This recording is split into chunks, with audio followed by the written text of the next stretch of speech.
نامصد نشون میده. مستند 90. این پرنده چهمشون در دست من می‌بینید در شب چندم امروز؟ دوشنبه 15 در روی پشت مام چنار نورافکن گرفتم. پرنده است بسیار زیبا، چلسه شاخدار اسمشه.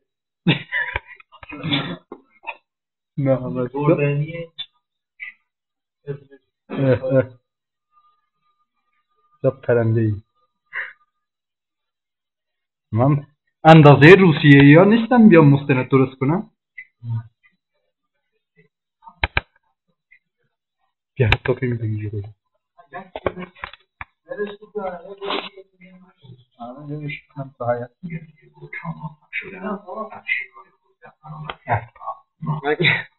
پر بزن یه دونه دیگه پر بزن. بیا پرهایی که میبینید مانند عقاب باز میشه. تقریبا اندازش 2 متره.